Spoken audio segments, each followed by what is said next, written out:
Okay, let's look at this one now. काफी interesting problem है.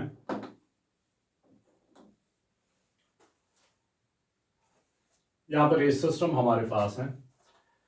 ये एक बीम है, massless beam, massless beam, massless beam, तीनों केसेस में मासलेस.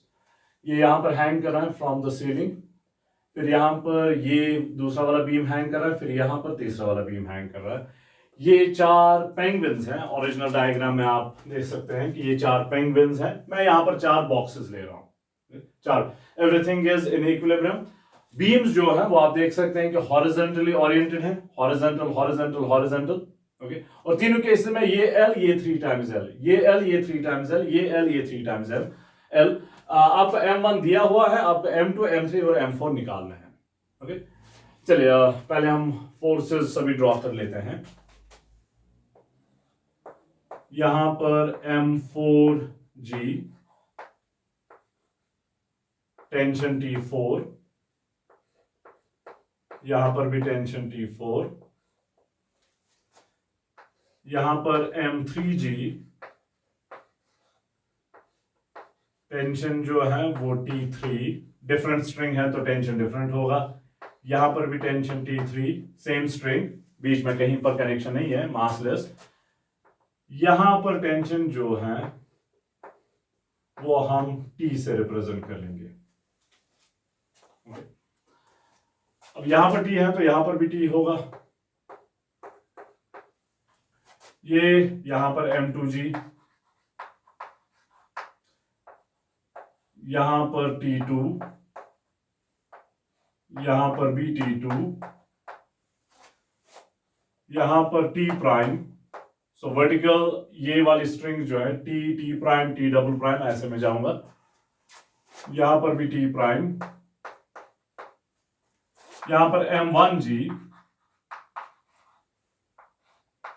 T1, T1, और यहां पर वैसे इसकी जरूरत नहीं है हमें, T double prime. Okay, T double prime. चलिए अब पहले मैं ये वाला पोर्शन जो है वो कंसिडर कर लूंगा. इसको मैं रेफरेंस पॉइंट मानूंगा, O या O1 कहते हैं. ये L, ये 3 times L. Net torque about O1 must be 0. Let's call this box 1.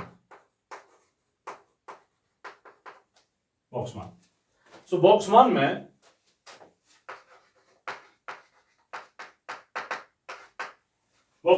relative to O1, पहले मैं रोटेशनल इक्विलिब्रियम ही कंसिडर कर लूंगा. Relative to O1.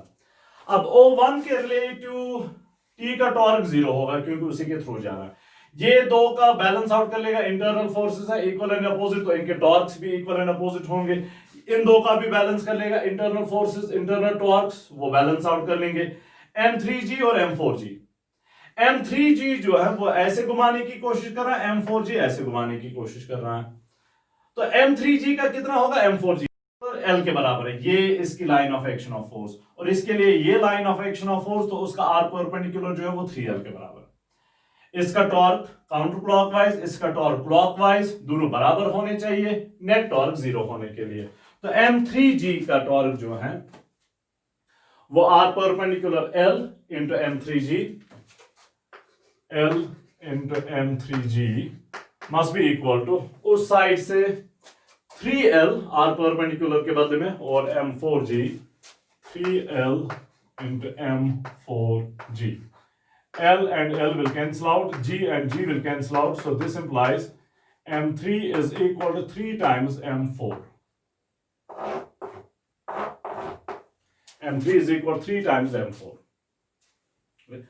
So lever system जैसे होता है, यहां पर लेंथ 3 टाइम्स ज्यादा है तो यहां का मास जो है 3 टाइम्स ज्यादा होना चाहिए. इस साइड की लेंथ ज्यादा है, इस साइड का मास ज्यादा होना चाहिए. इस साइड की लेंथ 3 टाइम्स है, इस साइड का मास 3 टाइम्स होना चाहिए.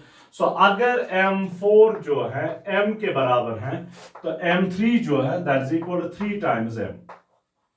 Okay, that is equal 3 times M. अब ब्लॉक M2 को लेते हैं पहले. अच्छा, पहले ये T निकाल ले. ये टी निकालना है हमें। बॉक्स 1 में ही translational equilibrium, upward force must be equal to downward force, so T must be equal m3g plus m4g। Again ये internal forces they will cancel out, उन्हें कंसीडर करने की जरूरत नहीं है। So T must be equal m3g plus m4g। T is equal to m3g plus m4g, so this implies T is equal to m4 m के बराबर, m3 3 times m के बराबर, 3m plus m is 4m, so ये 4mg,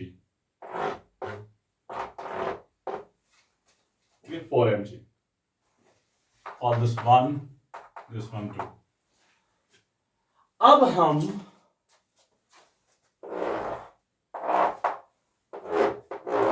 इस box को consider कर लेते हैं, ओके, इस बॉक्स को कंसिडर कर लेंगे। अब for this box 2,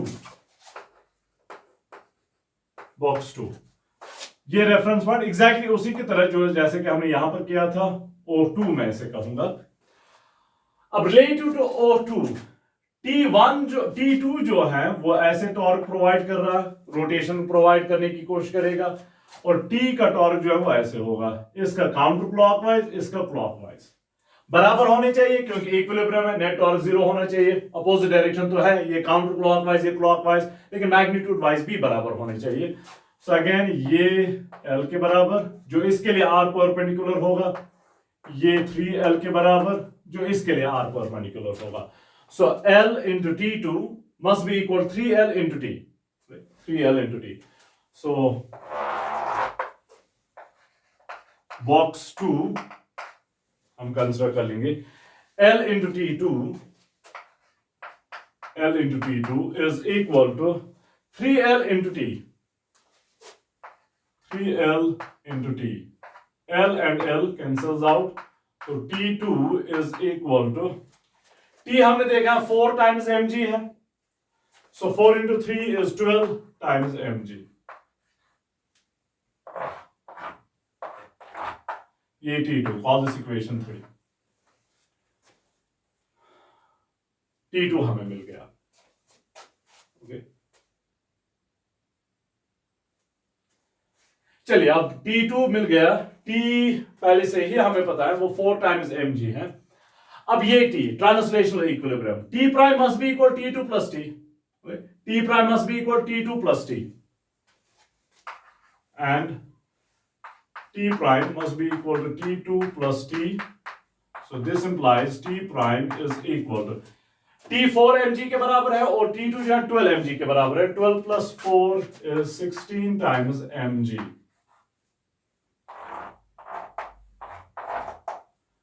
Call this equation 4, T prime मिल गया, okay, T prime मिल गया, exactly वही यहां पर भी कर लेंगे। Now let's consider block M1 first, okay, M1 block को कंसिडर कर लेते हैं।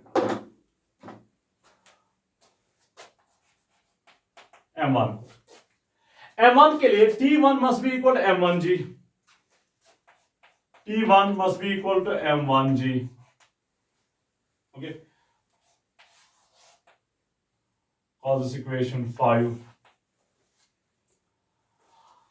अब इस बॉक्स को कंसिडर कर लेते हैं, will call this box 3, box 3। फिर से relative to this point here, similarly जैसे हमने बाकी केसेस में किया, एग्जैक्टली सेम चीज, O3 relative to O3, box 3 relative to O3, net torque must be 0 again. उसमें T1 जो है वो काउंटर क्लॉकवाइज घुमाने की कोशिश कर रहा है और T प्राइम जो है क्लॉकवाइज घुमाने की कोशिश कर रहा है, तो दोनों का टॉर्क इक्वल होना चाहिए, अपोजिट डायरेक्शन तो है। इसका R परपेंडिकुलर L के बराबर, इसका R perpendicular 3L, exactly same. So L into T1 must be equal 3L into T prime, L into T1 must be equal to 3L into T prime. L and L cancels out, so this implies T1 is equal to 3 times, T prime is 16 times mg, so 16 mg. So this implies T1 is equal to 3 into 6 is 18, 48 times mg. All this equation 6. Okay, सो हमारा काम complete हो गया। अब बस थोड़ा सा 5 और 6 को देख लें। T1 M1G 48 times M1G. So left hand sides are same, right hand sides must be same. 5 and 6 implies 48 mg must be equal to M1G. G and G cancels out. M1 48 के बराबर है, तो 48 और 48 will also cancel out. This means M is equal to 1 kg. M is equal to 1 kg. अब M कौन था? M4. Therefore M4 equal to M is equal to 1 kg. ये एक का। दूसरे का अब M2, ये M3 रहा। Where is M2? M2 हमने नहीं किया, हमने M2 शायद मिस किया। T2 is equal to M2G. T2 is equal to M2G. चलिए इसको देख लेते हैं, क्योंकि T2 M2G के बराबर है, वो लिखना होना चाहिए था कहीं।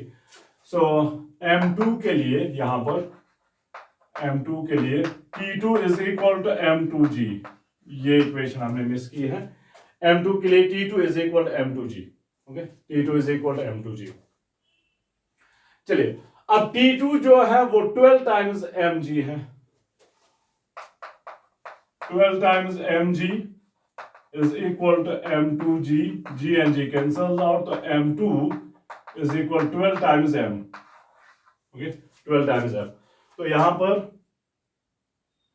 M2 is equal to 12 times M is equal to 12 kg. अब M तो 1 kg के बराबर, 12 kg। और M3 हमने यहां पर देखा है 3 times M4 है। अब M4 1 के बराबर है, तो ये 3 kg बन जाएगा। सो M3 is equal 3 times M is equal to 3 kg. 3 times M4, लेकिन M4 M ही के बराबर है, तो 3 into M 1 kg आ गया, तो ये 3 into 1 is 3 kg. सो ये मासेस आ गए।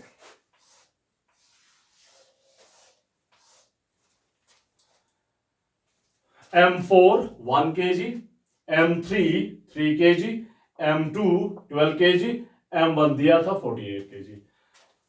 This is wonderful. आपको सिर्फ एक का मास पता है, एक पेंगुइन का मास पता है, आप बाकी पेंगुइन्स का मास निकाल सकते हैं, okay, with just little bit of mathematics, okay.